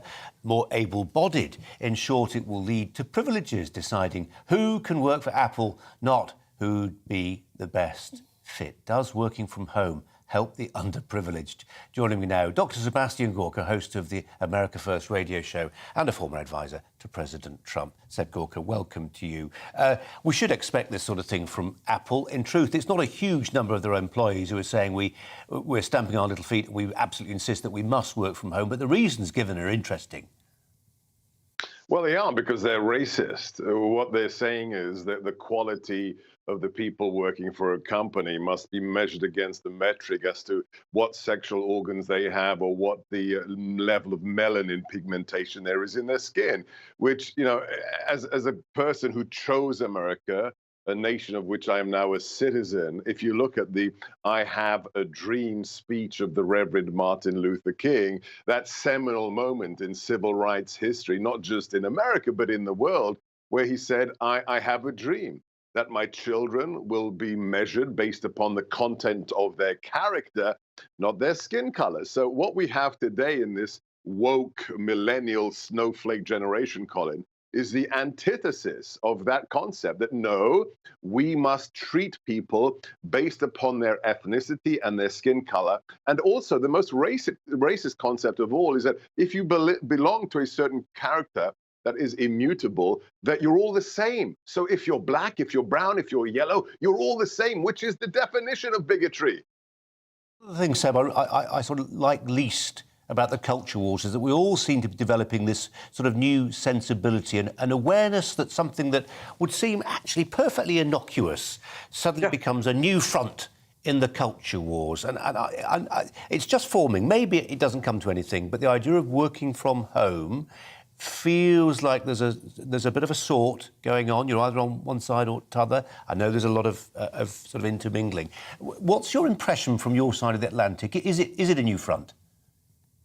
I think when you have an ideology that cannot convince people on the merits, if you say a man can have children, well, people just laugh at you. So what do you have to do? You have to have that wedge. You have to have that object that can be used to segregate you into a more tribal environment, because you can't win politically or culturally on the merits of the case. Everybody who's watching your show, even if they're a left-winger, they know that if you don't have a uterus, you're not having babies.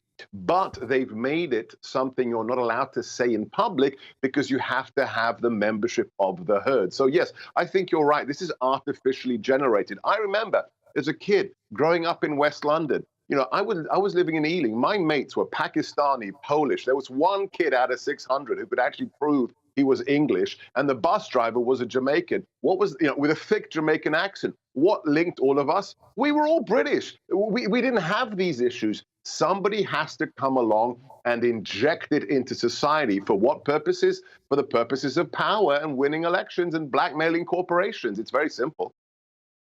Seb Gorka, good to talk to you as ever. Thanks very much indeed, Seb Gorka, joining us as he often does with some illuminating thoughts. Lynn May might have some as well on that subject. I don't know. What do you think?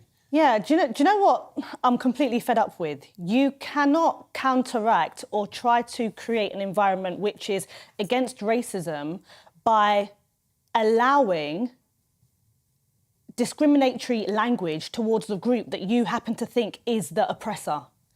How can you just group together all, you know, too white, too male? That doesn't make sense to me. And to be honest, that's a disrespect to me. I'm not a male and I'm not white. And I have the capabilities to get my butt in that office.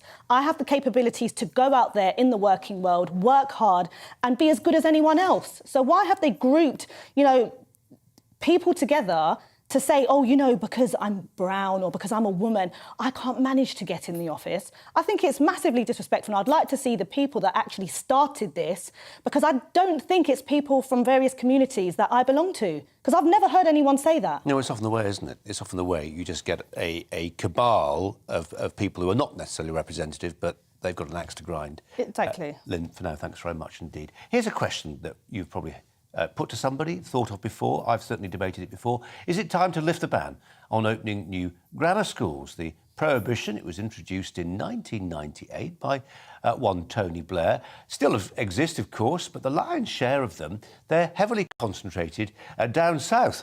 Of the 163 grammar schools in England, almost half are in London, and the southeast, there are none. In the northeast, for instance, the proposal to lift the ban, it comes from Jonathan Gullis, the former teacher turned MP for Stoke-on-Trent North. Is this one a goer? Let's turn to the columnist at the Mail on Sunday, Peter Hitchens, who can join us with his thoughts. And we're going to be talking to Michelle Dewberry, who's got strong opinions about this as well in just a moment. Peter Hitchens, it's a well-rehearsed argument, but there will be people who've not heard it before. Grammar schools, yay or nay? Well, it would be wonderful, but it will never happen. The grammar schools were principally killed by the Conservative Party. The Labour Party also hates them. The Conservative Party, which occasionally goes through spasms of pretending to be in favour of restoring them, will never do so. David Cameron was explicit about it in a way that other Tory leaders have not been.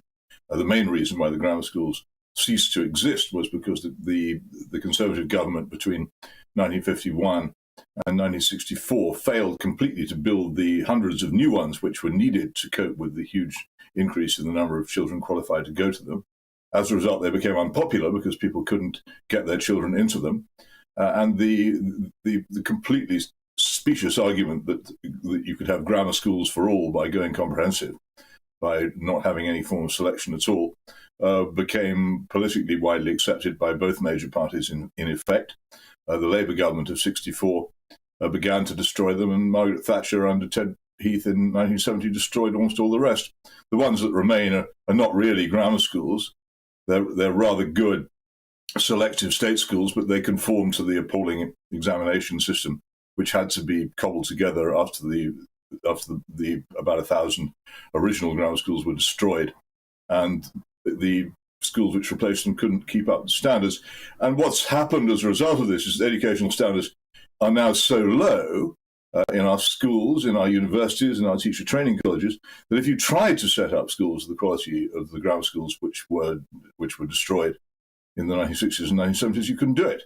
They would not have that rigor or discipline or quality at all. So the whole thing, it's wonderful to go over it, but I've just finished writing a book on the subject, and it was in the course of writing that book that I became completely convinced that this country will not restore them, even though it would be a good thing to do, because it's politically incapable of doing so, and almost certainly educationally incapable of doing so as well. So nice idea, but it only tends to come up around election time, and you'll notice there's an election on May the 5th. Yeah, I think a lot of people will nod at that point. I mean, on the point from my introduction about there being a sort of geographic dividing line, and those that are left, 160 plus that are left, tend to be in the southeast and the south. I mean, a couple of my daughters went to a grammar school in Wiltshire, but go much north of there, and you don't have them. I mean, reflect. Well, is that just an accident of local authority decision making, or something else? No, not accident at all. And some local authorities tried to keep them, and tried to hire Lincolnshire, for instance, and some parts of Manchester. Greater Manchester still have them, and some parts of some places in Yorkshire as well. But in general, wherever the local authority was controlled by doctrinaire utopian socialists, then they were very rapidly smashed up and removed without, so they couldn't be replaced. And also later on, wherever they were controlled by largely non-political Tories who were interested in convenience and low public spending rather than in good education, they went too. There wasn't any strong political force in this country for a good education system for the children of the poor and of the middle class. The only people who can get guaranteed a decent education these days are the children of the rich. And even they are now finding that the private schools, the fee-charging schools, are now so expensive that only oligarchs can afford to send their children there. So that's over too. But in the meantime, as I say, the general quality of education, the kind of people who are coming out of universities and teacher training colleges, if they were confronted with the rigor of the education provided by grammar schools before the middle 60s, they wouldn't know what to do. You can still buy in some bookshops compendiums of GCE O-level exams supposed to be taken at 15 or 16 by normal pupils. Get a hold of one, and you'll just goggle in amazement at what people were expected to know, and they're just not expected anymore. The whole nature of the exam system has changed, so it's not even a test of knowledge so much as a test of being able to regurgitate certain things which you've been told are right. That it's gone, and I'm very sorry to have to say it. It's particularly sad because Germany, one of our great rivals as a society in many ways, has retained them, and not only retained them, but after the collapse of communism in East Germany, it brought them back, because East Germany, being a communist country, was largely comprehensive, and brought them back in that part of Germany. I've been to visit one in Wismar on the Baltic, and very fine it was too. You found that thing which everybody should long to see, the children of dockers and doctors studying side by side in the same classes, because they were qualified to get a good education, and because they'd been selected to do so. Yeah, and you encourage us to go to a bookshop, and if you do that, and you pick up a political biography from, say, the 1990s, you'll often find, when you look at the education of those of successful politicians, the ones that didn't go to private schools went to grammar schools, and they had the academic lights to compete at the highest level in the civil service or in government itself. They were models, stellar models of social mobility. Oh yes, in the early 60s, the grammar schools were storming all the great institutions of the country. They were storming Oxford and Cambridge. They were storming the armed services. They were dominant increasingly in science, and also in the cultural areas. There are still many people, Alan Bennett being an obvious example, the late Alan Rickman, that very fine actor, who came from Alan Bennett's father was a co-op butcher. Alan Rickman's father was a factory worker in Acton. They had superb educations because of selective state schools, which would now be closed to their own children. And there are many, many like that. In fact, if you go through who's who for that period, you'll find colossal number of highly distinguished people who owe their successful careers and indeed their great contribution to the country to the fact that they went to selective state grammar schools, which have now been abolished. You didn't mention, by the way, Scotland, where they were ruthlessly stamped out much more quickly than in England, and Wales, where they've entirely disappeared as well. It's there is a sort of survival for different political reasons in Northern Ireland. Otherwise, almost the whole of the country, there's one thing this country is fantastically good at, is smashing up good things. So it's smashed up its railways, it's smashed up its grammar schools, it's smashed up family life. What it never seems to be able to do is actually build anything. Peter Hitchens striking a characteristically optimistic note. Thanks very much indeed. Michelle Dewberry is talking about this in her show from 6 o'clock. Strong opinions, Michelle? How do you feel about grammar schools? Yeah, what I find fascinating about this conversation is the catalyst as to why we're discussing it today, Colin. It's been brought up in the context of the whole levelling up thing. And I always find this really interesting. It seems like no one really knows how do we bring the North in line with the South, predominantly, let's face it, London. There's so many tinkerings around the edges. Today's latest fascination is about grammar schools. Is that really the answer? I'm not so sure.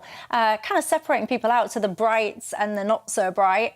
Is that going to achieve levelling up for the North and South? Not convinced myself, got to be honest. Also, my show there, Colin, I want to get into the whole situation with Ukraine. Boris Johnson, the first Western leader to address Ukrainian Parliament. We're sending more military aid over there. I can't help but ponder how we afford all of this. Many people have been getting in contact with me saying, yes, absolutely want to support Ukraine, but what about people here? Where is the money to help people struggling here?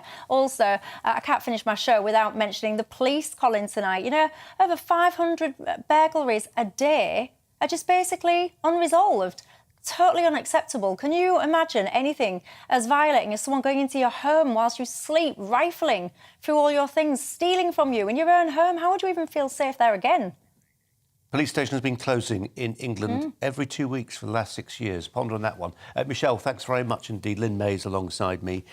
Just to Michelle's point about the fairness of grammar schools, there's a utopian world out there which is all about fairness. Meanwhile, in the real world, where actually it's not just Britain, UK PLC in isolation unto itself. We are in a global competition with other countries. And let me tell you that the Chinese, for instance, they're not fretting about this sort of thing. It's devil take the hindmost. If you're really clever and you work really hard, you will rise to the top of the Mandarin 8, you will rise to the top of the Chinese civil service, and you will become part of the amazing success story, rightly or wrongly, of the Chinese state. Fairness is an indulgence of a society which has forgotten how to compete internationally, I would say. Yeah, I think it's quite difficult to compare to somewhere like China because their work ethic, their education ethic, their culture is entirely different. I think in terms of grammar schools, there should be various institutions to reflect people's aspirations. So that should be state schools, that should be grammar schools. I would like to see a huge drive towards technical colleges, especially with regards to post-Brexit. We need to create this environment of, you know, supporting those who want to do the trades, want to get into agriculture. That's what I'd like to see. Yeah, no, I'm absolutely with you on technical colleges. Peter Hitchens mentioned Germany. That's something they do really well. Lynn, thanks very much indeed. Nicola Sturgeon has come under fire after refusing to define what a woman is. The First Minister, who last year described herself as a, quote, feminist to my fingertips, said to do so would oversimplify the debate on transgender rights. The Scottish Tory leader, Douglas Ross, suggested her response was a failure of leadership and would be, quote, troubling for many people. Nicola Sturgeon's SNP Green government is currently putting legislation through Holyrood to reform gender recognition laws. Self-ID and all that. Political writer and pundit James Melville joins me now to share his thoughts on this one. James Melville, very good afternoon to you. It's nice to see you.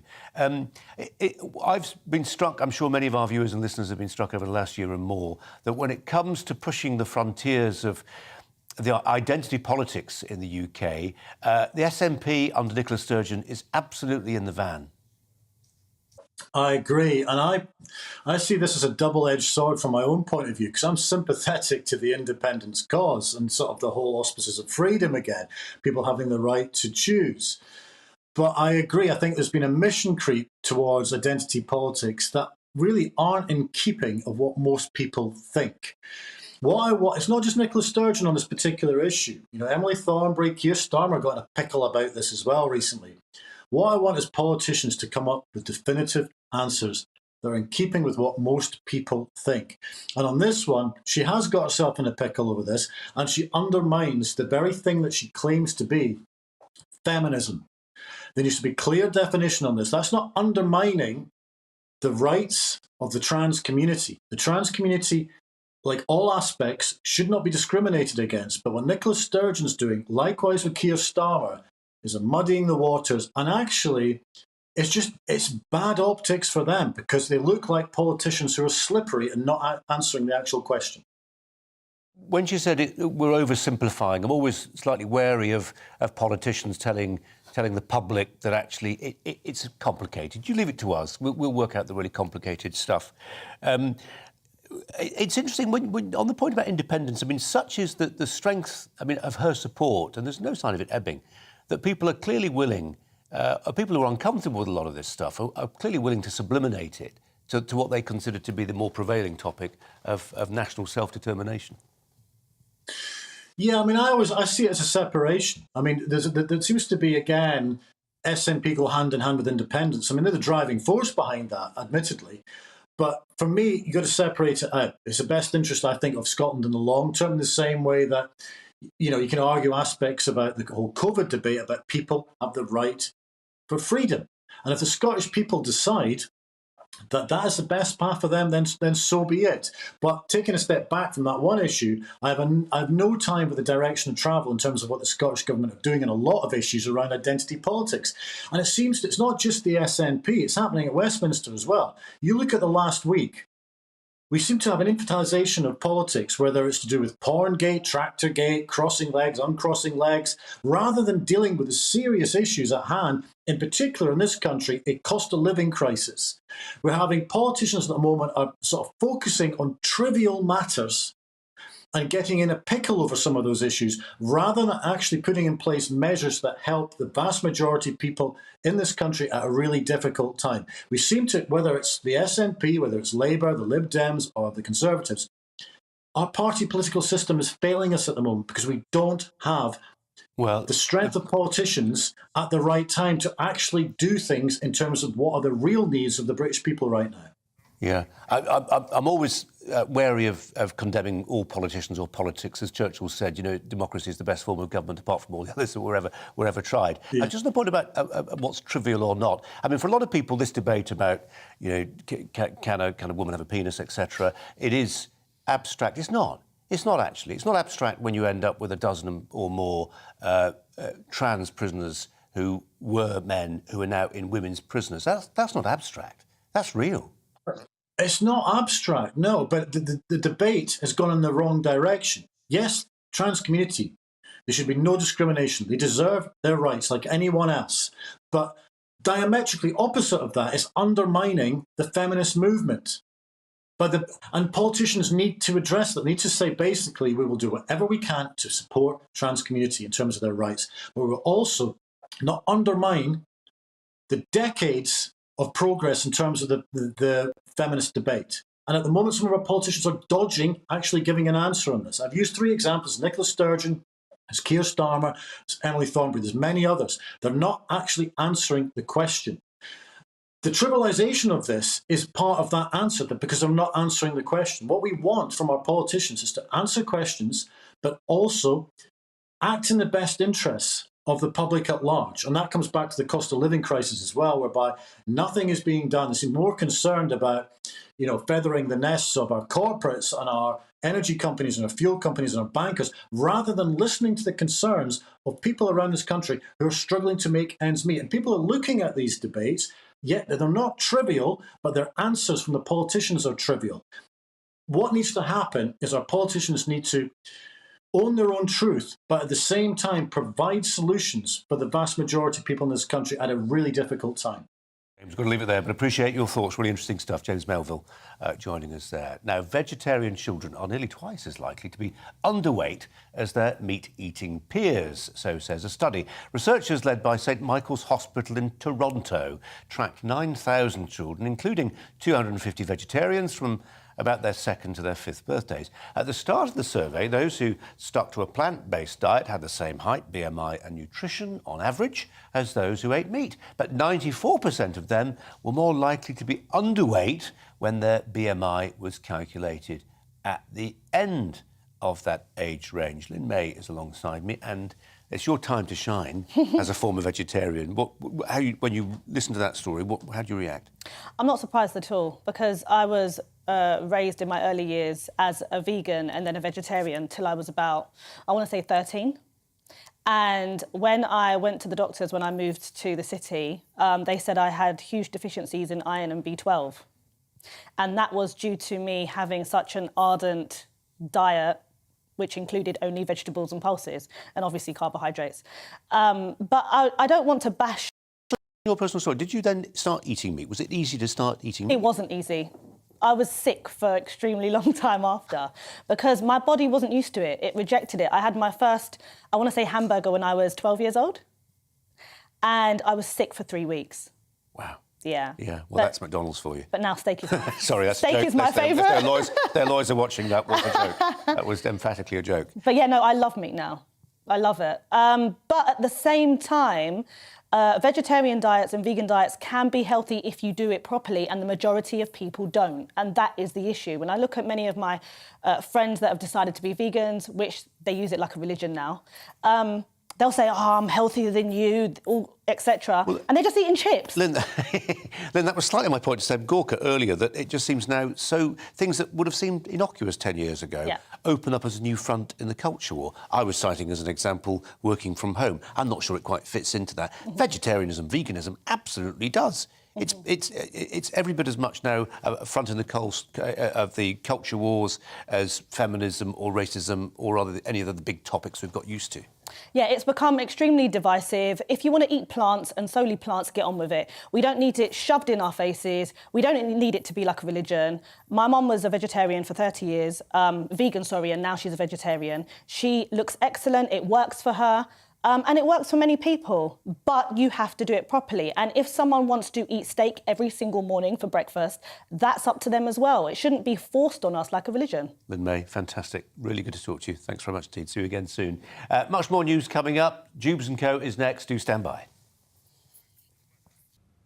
Hello again, I'm Aidan McGivern from the Met Office. It's a fairly cloudy day out there once again. Showers are now starting to develop in places. These are heaviest towards the southwest as well as parts of Wales, especially over higher parts of Wales and the southwest. But they'll die away through the evening after, well, another band of rain pushes into Northern Ireland, Scotland, Northern England, Northern and Central Wales, and then eventually the Midlands and the southeast overnight. With the cloud and that rain, on and off as it will be, temperatures won't fall very far, 10 or 11 Celsius as we start off Wednesday. But it's a cloudy and damp start to the day as a couple of weak weather fronts cross the country. High pressure not far away, that's why the fronts are generally weak. So it's on and off rain, most of it light, some